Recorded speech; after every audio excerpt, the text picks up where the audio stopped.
There was a study that was researching how audiences think. And something very powerful came out of it that I was not aware of until about 2 years ago. And it's helped me in interviews, and I want you to be aware of it. Imagine there's two kinds of storytelling. And one kind of storytelling is what we've been doing. It's point making, it's business talk. And see how the story structure works fine in business. So, prospect, you got to get to these goals and you got these things in the way, and we're going to do these things. That's how we're going to get you there. That's business point making. No problem with that. The other kind of storytelling is like campfire storytelling. So the guy came in and he got in the truck and we went driving down and you wouldn't believe we ran into an elk. You know, what that kind of storytelling. And all I really mean is sort of real-time sequential.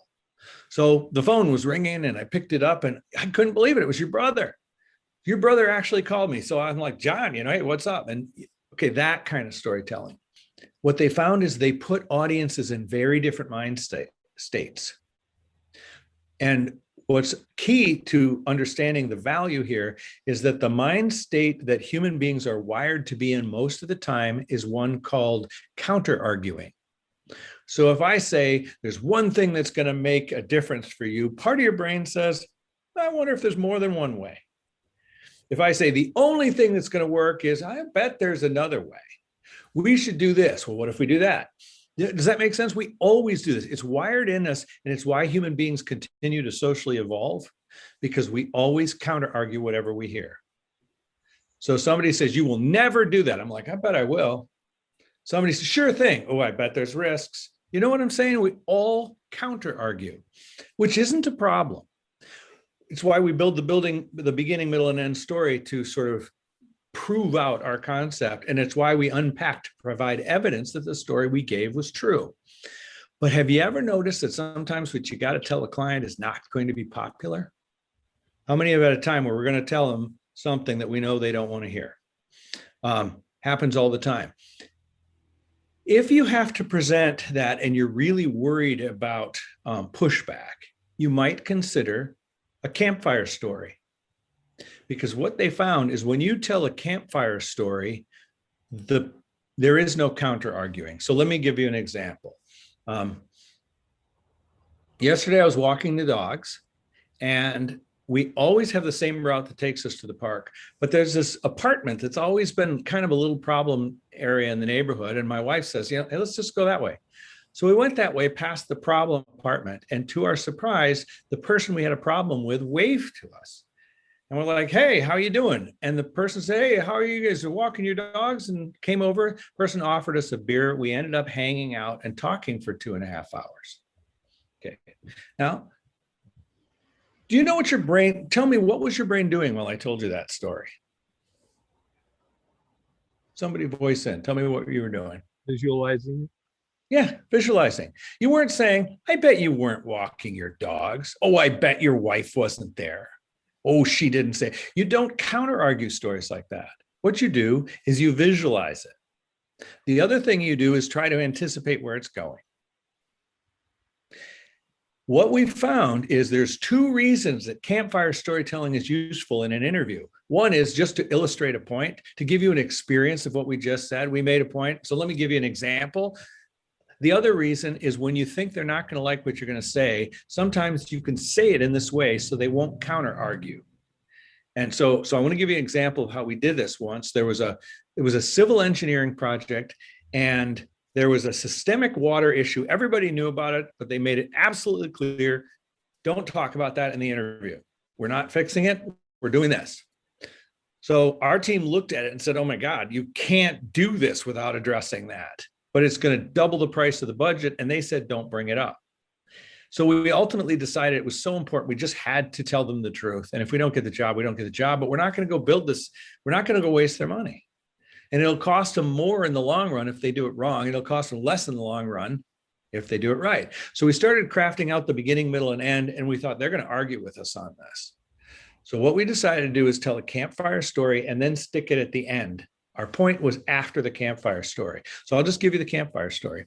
So we said, so we want to talk to you about our project approach. It's one of the things you asked for in the RFP. And, you know, we always do a site visit before we define our approach. And in your case, we actually did too. But I want to tell you, remember last week, remember Thursday? It was like 85 degrees. It was the hottest day. I mean, it was 85 in the morning. It was almost 100 by noon. You remember that day? So I went out with Joe to look at the site, and he picked me up in his pickup truck. And he doesn't have air conditioning in his pickup truck, so we had the windows down. And we stopped for a sandwich. So we actually came in the south entrance, not the normal front end. And we're coming around the corner into your parking lot, and all of a sudden, splash, and we are drenched. And we were so surprised because it hasn't rained in a week, and it was, blistering hot sun. We're like, where'd the water come from? So we look over to the right, and we saw water literally bubbling out of the grass. And it was right where we needed to go to the site. So we got our tools and our survey stuff, and we started marching across. And we were up to our knees in mud by the time we got to your site. So we did a little digging, and we have some pictures we want to show you because, and then they went into the problems with the water system that they could see. And when we were done with that story, we said, so bottom line is this, getting the job for us is not as important as always doing the right thing. And we feel our job today is to tell you the truth. And right now, your goal is this, and this is the problem. And the way you're going to get there is by addressing these both together. And we're going to demonstrate in our presentation how if you don't look at first cost, but if you look at 5-year cost, we're actually going to save you money by addressing that water problem, and you should not move forward. And even if that costs us the project, we're here to tell you the truth. And then we went on to our presentation, and we won the interview, literally asking for twice as much as the RFP had provided. And we didn't expect to win, but we didn't want to do the project wrong. So what we did is we staved off their counter argument, because they were visualizing last Thursday, and they remembered the sun and the pickup with the windows. They imagined the pickup with the windows down and the air conditioner not working, and coming in the south road, splash, bubbling water, walking through and being up to our knees in mud.